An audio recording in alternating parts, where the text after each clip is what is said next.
And in the near future guys, malalampasan nyo rin itong mga problema na to, matatapos din ito. This is ending, no, ng etong mga problema nyo nangyari sa recent past nyo, and damdam nyo pa yan sa present nyo, guys, pero malalampasan nyo rin yan. Ayan, no, diba? Magkakaroon din kayo ng healing, magiging masaya din kayo, yun yung importante. Malalampasan nyo rin yung mga problema nyo in the future guys.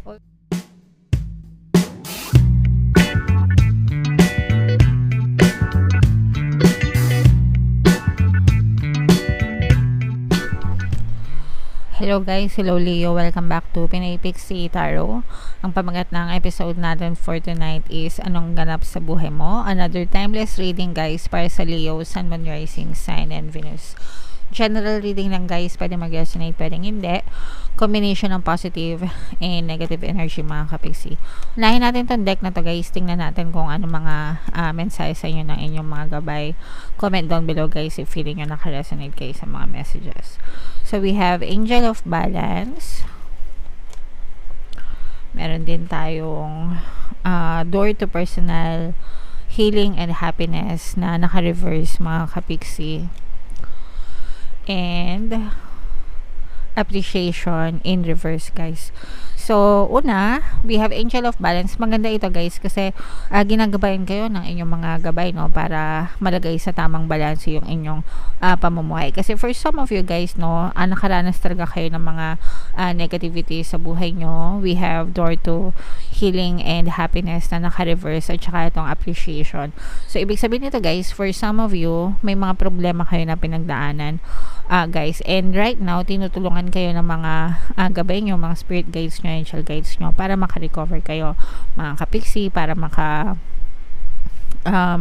malampasan nyo yung mga problema na yon, para unti-unti kayo makabangon. Yung iba naman sa inyo guys, parang feeling ko tapos na yung problema nyo, pero nandun pa yung kumbaga may aftershock pa, di ba? Meron pang mga remembrance, kumbaga naalala nyo pa, may mga moments na naisip nyo pa, may mga episodes na ganon, no, na nag-i-emo pa kayo dahil dun sa mga dinanas nyo, pero matatapos din yan guys, no. Sabihin nyo lang, this too shall pass. Tapos na yun yung pinakamaganda guys, na sabihin sa sarili nyo kapag naninega kayo dahil dun sa mga problema nyo. Sasabihin nyo, tapos na yun, nakaraan na yun, it's over, hindi na ako masasaktan, irrelevant na yon. Pag sinabing irrelevant, hindi na siya importante. Magfo-focus ako today, and for my tomorrow, lilipas din ito. Ganun mga kapixie. And sabihin nyo na rin na everything is working out in my favor para talagang malampasan nyo talaga yung mga sitwasyon na yun. Okay? And if nakaka-resonate kayo guys, meron tayong Ho'oponopono and self-love na subliminal dito sa channel natin. Available yan para sa inyo, para makatulong, makadagdag, mapabilis, no, yung inyong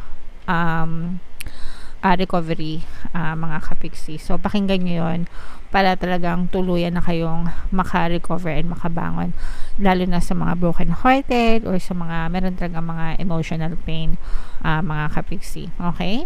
Alright, so comment down below guys if feeling nyo naka-resonate kayo dyan mga kapixie. And habang maaga pa, i-claim nyo na to happiness na to and healing na to, diba? Mind happiness, mind healing, ganyan. Liligaya din ako, gagaling din ako, makaka-recover din ako. So yan, i-comment nyo sa baba mga kapixie, and say that to yourself every day guys. Okay? So ngayon naman, tingnan natin yung ganap sa buhay nyo guys. Hanapin natin yung energy ng Leo. Habang sinashuffle ko to, panoorin nyo muna yung video natin regarding sa ating paano mag-manifest ng abundance video course. Kapixie, sawa ka na ba sa mga struggles at hirap sa buhay mo? Masipag ka ba at masikap sa buhay ngunit hindi ka pa rin umaasenso? Ilang beses ka na bang nag-attempt magnegosyo at mag-invest pero palagi ka pa rin nalulugi?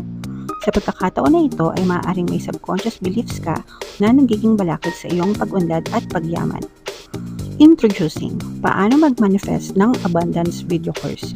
Dito ay matututunan mong ma-overcome ang mga balakid mo para tuluyan ka ng umunlad, umasenso, sumagana, maging matagumpay, successful at maswerte sa iyong kabuhayan, pera, trabaho, negosyo, salapi at kaperahan ng bonggang-bongga.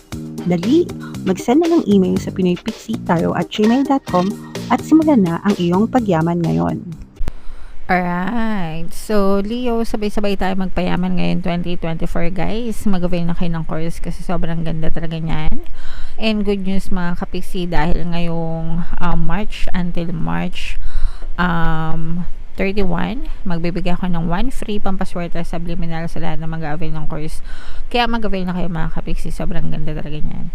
And meron din tayong email coaching, manifest your desires using the law of attraction. If meron kayong mga specific na gusto nyong i-manifest, pwedeng love and relationship guys, pwedeng money or career, pwede kayong magpabook ng email coaching session with me.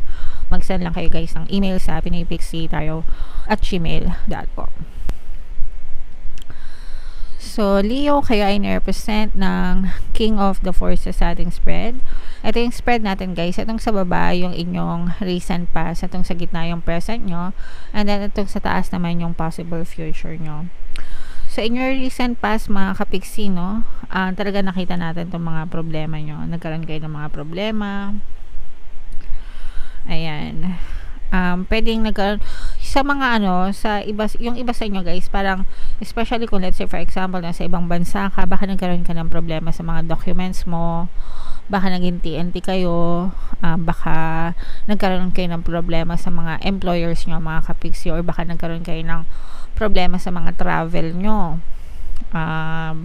Kumaga parang hindi natuloy yung travel nyo. Let's say for example, mag-abroad ka pero hindi siya natuloy kasi illegal pala yung recruiter mo, o kaya naman hindi na-approve yung visa mo, o kaya naman hindi na-release yung job order mo, so nagkaroon ng delay sa mga trabaho or sa pag-alis mo or sa paglakad mo, mga ganyan-ganyan. Mga ganong klaseng problema yung pwede nyo na-experience mga kapiksi, o kaya naman kinulang ka ng placement fee, o kaya naman ready ka na pero bumagsak ka sa mga medical, ganyan. So, mga ganong klaseng problema guys. Pero, may mga taong tumulong sa'yo, no? It's either tumulong sa'yo para makarecover ka, or tumulong sa'yo para makaalis ka, para matuloy yung journey mo, o kaya naman mariroute, no? Kumbaga parang nandyan sila na okay lang yan, try mo na lang next time, okay lang yan, halika tulungan kita, ilapit natin dito, subukan natin yung ganito, ganyan. So, basta maraming tao na umalalay at tumulong sa'yo, kaya hindi mo, kumbaga hindi mo masyadong dinibdib, no? Yung pagdadala ng problema mo na yan, mga kapiksi. Yung iba sa inyo guys, depart, no? Narinig ko yung salitang depart. So, hindi ko alam kung nagkaroon kayo ng problema sa departure or may nag-depart sa buhay mo. Pag sinabing may nag-depart, may umalis sa buhay mo mga kapiksi. So, baka nagkahiwalay kayo ng asawa mo or may umalis sa buhay mo. Something like that mga kapiksi. Okay? So, comment down below kung saang energy ba kayo naka-resonate guys. And then sa present nyo guys, eto medyo naguguluhan talaga kayo kasi parang naka-apekto yung mga problema nyo sa past sa inyong present situation. Yung iba sa inyo parang naguguluhan na kayo, hindi nyo alam kung may direction pa ba. Etong lalo na kung nagka-delay na talaga yung mga lakad nyo, yung mga journey nyo, yung mga pinaplano nyo, parang nagdadalawang isip na kayo, naguguluhan na kayo, itutuloy ko pa ba, para sa akin pa ba, ano pa bang pwede kong gawin para matuloy ito, yung mga ganun-ganon, or mag-iiba na ba talaga ako ng direksyon sa buhay ko, i-give up ko na ba tong pangarap na to, yung mga ganon, mga kapiksi. So, nandun kayo sa state of confusion right now, mga kapiksi. Pwedeng, yung iba sa inyo guys, pwede rin kasi mag-iiba kayo ng employer tas hindi natuloy, no? Parang hindi nagkapirmahan ng kontrata, pwedeng sa projects din, ganyan. Basta hindi siya natuloy, mga kapiksi. Yan talaga yung hindi natuloy. Kaya ngayon, parang nagdududa kayo kung ano ba talaga yung gusto nyo pang gawin. Kung gusto nyo ba talagang i-push yan, yung gusto nyo mangyari sa buhay nyo, okay? So, pag-isipan nyo guys, no, kung hindi nangyari ng una, it doesn't mean na hindi na siya magwo-work sa susunod, di ba? You just have to persist and identify your blocks, mga kapiksi. Kapag na-identify mo yon, i-revise mo yung story mo, you can definitely have whatever you want, okay? And in the near future guys, malalampasan nyo rin itong mga problema na to, matatapos din ito. This is ending, no, ng etong mga problema nyo nangyari sa recent past nyo, and damdam nyo pa yan sa present nyo, guys, pero malalampasan nyo rin yan. Ayan, no, diba? Magkakaroon din kayo ng healing,